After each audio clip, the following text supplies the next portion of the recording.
Welcome back, guys. So I loves me the Game Boy Color. I've got a couple of them here that have some mods going on for them. Drop-in LCD mod, the Ben Ven LCD, that kind of thing. A few other little minor modifications as well. And I guess this company eXtremeRate, they seen one of my previous videos and they hit me up and said, hey, we have some premium shell replacements for the Game Boy Color. Would you like to check one out? We'll send it to you for purpose of review. And I saw this soft touch wood grain. That's what they call it, soft touch. And I was like, that looks dope. I would love to install one of my Game Boy Color's innards into that shell. So it does come with everything you need in order to do this other than the Game Boy Color. You do need to have a Game Boy Color, right?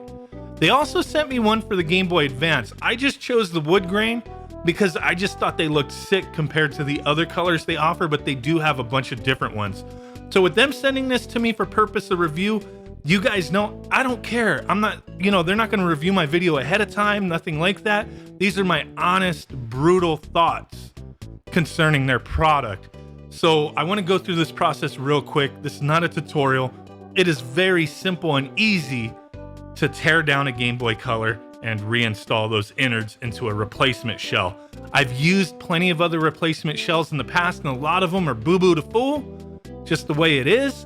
Now, with this kit, yeah, they do give you everything. You got a lot of little screws you got to use. I highly recommend anytime you get a third-party, replacement shell to use the screws that they provide, because there's always something that is kind of off with them.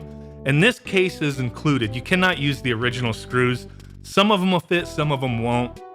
But with that drop-in replacement screen that I have, the LCD that was in that yellow Game Boy Color, I have to fit it in here just right, but everything fits just the way it looked like it fit in my previous Game Boy Color. Now, I'm an idiot.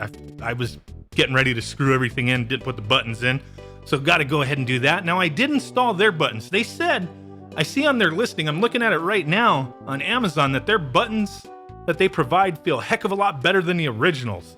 Now, that's where my first problem came in, is, okay, the A and B buttons didn't feel too bad, but they are a lot lower for me than the originals. But the D-pad was malfunctioning like a mofo.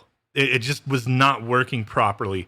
However it was connected, the plastic that they use here, they say it's not a rubberized paint or anything like that, that it's just like a soft touch type material, more comfortable and feels better in the hands. It's a semi-slick, matte, soft plastic, but it looks like they just painted it on there.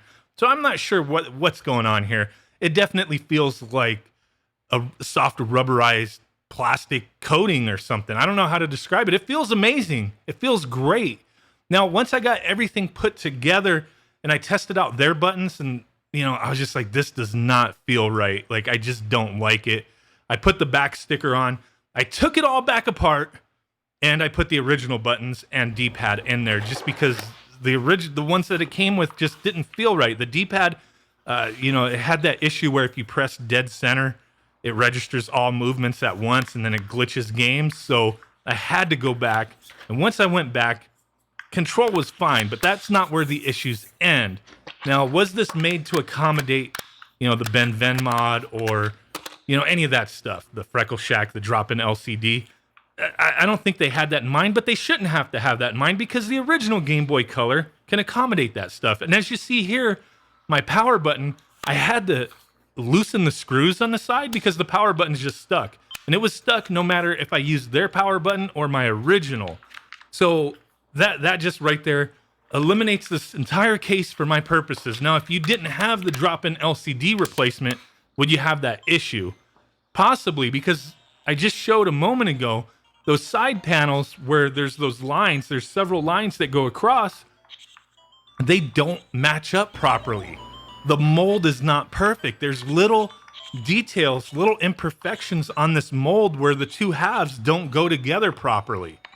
And it's just unfortunate. I've seen other people mention with this rubberized coating that it blocks some of the speaker holes, but I really paid attention to this and compared it to another Game Boy Color. It's just the way the shell is. Like, mine doesn't have any of the speaker holes blocked.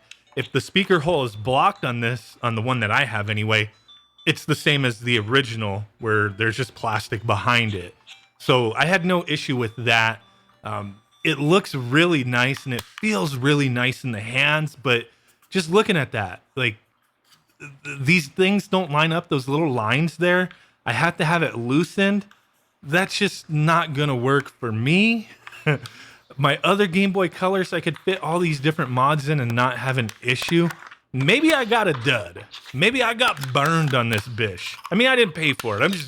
I'm being honest. Like, I'm not gonna kiss anybody's ass. It's just not who I am. I have to be honest about this stuff. Doesn't matter if it was for review or if I paid my own money, I would have the same thoughts and feelings because I don't want to see other people be disappointed as well. Sometimes it's, my experiences may differ from yours.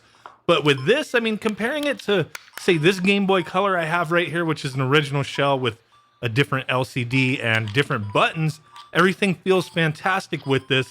But with this rubberized wood grain, oh my God, it looks great. But just those two halves of the shell not lining up properly, as you could see on the side panels there, like they're just off slightly.